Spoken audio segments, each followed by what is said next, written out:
Hej og velkommen tilbage.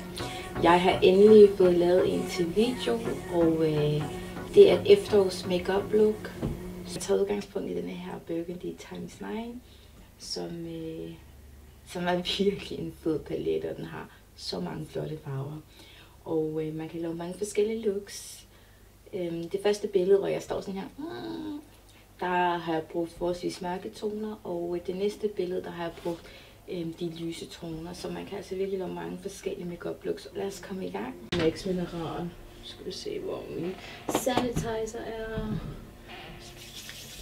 Selv for mig selv, inden jeg går i gang med makeupen, der prøver jeg altid lige lidt alkohol, så mine hænder er dejligt rene.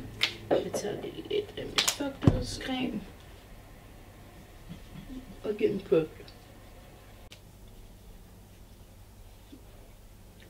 Sådan. Jeg går helt nuts med den her creme. Jeg går meget op i at fugte huden, men fordi jeg stadig har de her ar her, så kan jeg godt lide at gå ind med min March Master Foundation, som 132 pensel, så jeg virkelig kan komme ind og ramme, eller kan komme ind og dække de her skide ar, jeg har. Og det der er med March Master Foundation, det er, at den har meget orange pigmentering, specielt når man kommer op i min tone. Og det er jo helt perfekt, når det er, vi prøver at skulle dække nogle ar, fordi at noget, der er orange, går ind og neutraliserer ar, noget, der er mørkt. Så det er perfekt. Jeg går ind med det samme med en C42. Og det er lige for at sætte den. Den plejer at gå under øjnene.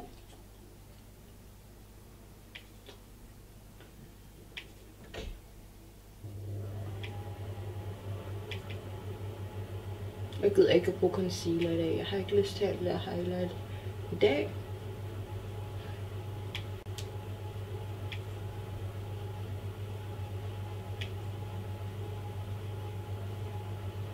Jeg skal på arbejde lige her om lidt, så det begrænser, hvor meget tid jeg har. Så det her det er bare fast. Jeg går lige ind med NC45.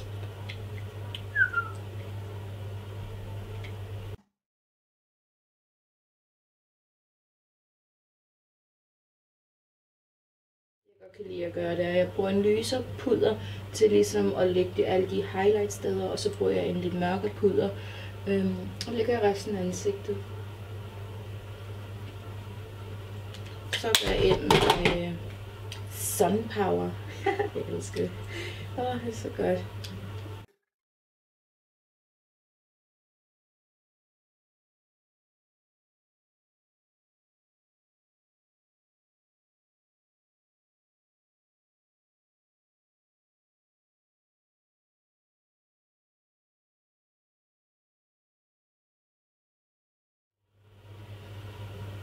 Folk begynder også at være sådan, hvorfor har du din kæreste?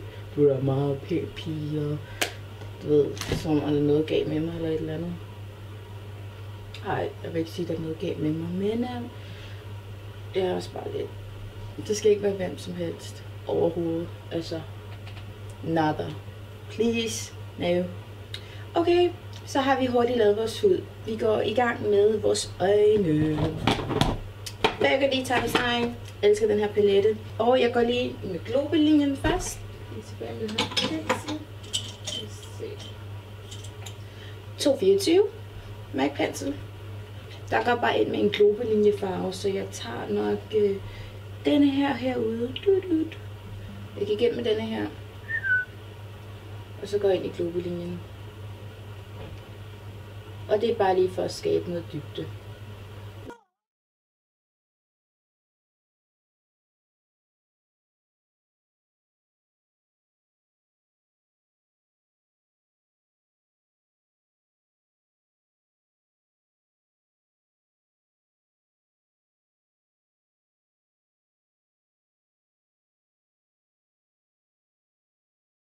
Det er denne her tone her. Og den går ind og lægger på øjenlåget. Der skal jeg lige skifte pensel. Jeg går ind med denne her. Låbeskisøj 239. Og jeg tager den her lækre farve. og ligger på selve øjenlåget. Ej, den er så flot. Den er sådan rødbrun med lidt kroger i. I love it. Og den kører hele vejen på øjenlåget.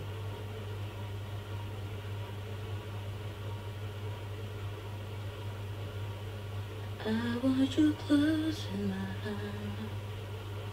Seriøst, hvorfor er det, man ikke kommer over sin ekskæreste hurtigere? Jeg troede, jeg bare kom over ham. Så lige pludselig en dag vågner jeg og tænker, altså, OMG. Men du skal bare lave noget andet. Du skal bare distrahere dig selv. Du skal bare gå ud med vennerne og, du ved, lave noget andet. Sådan, det gør jeg. Jeg arbejder, jeg laver sindssygt meget. Jeg får nye venner. Alt det stads. Stadigvæk. Jeg tager samme tone og lægger en lille smule under øjet.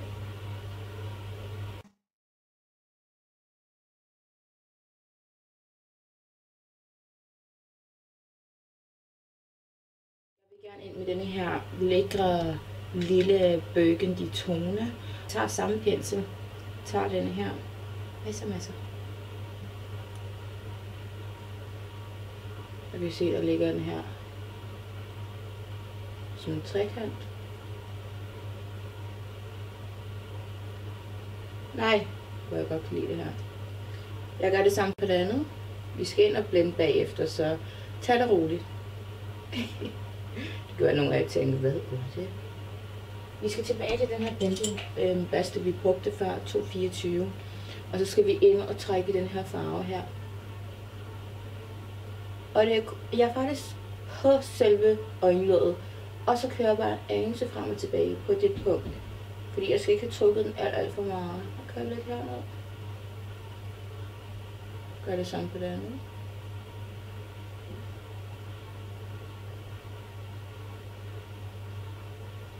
Så for det nogenlunde så symmetrisk ud. Skal vi se. Jeg tror gerne, jeg vil gå ind og bruge den helt lyse.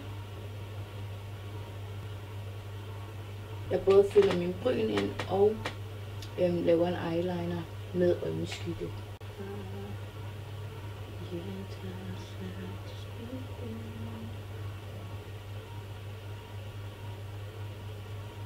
Så gør jeg det samme på det andet.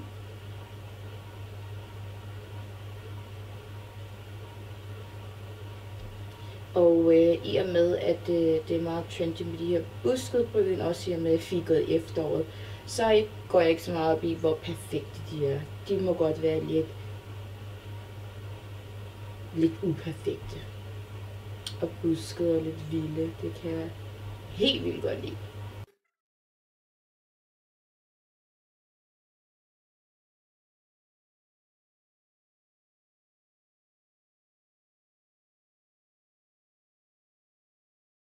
Jeg går ind med denne her mørke.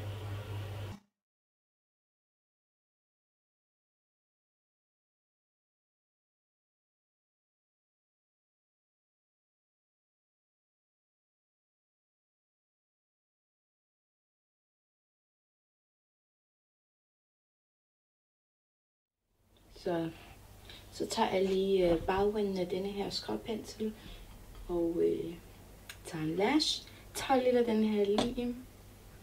Og kan se en gang, så kører jeg bare lige lidt på.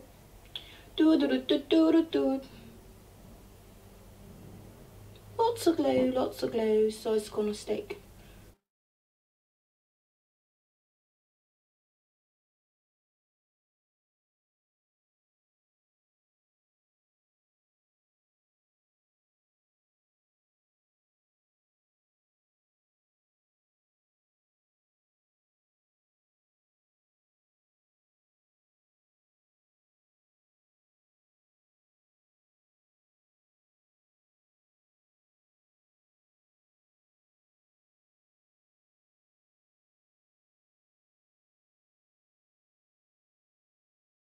Sådan hvilken læbestift jeg skulle have på.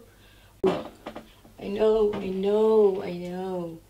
Vi skal have Amoureuse læbestiften. Den er så flot.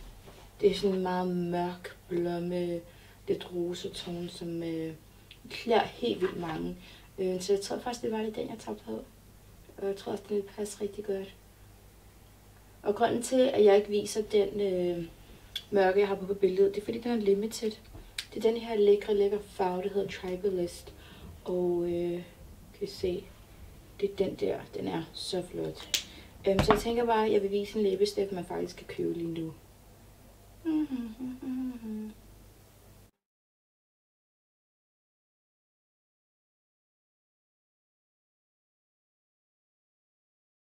Der er den her konturpalette, og der er jo den der orange, som man kan bruge til color corrector, men man kan altså også bruge den til en anelse blush. Det er bare lige for at give en anelse mere liv.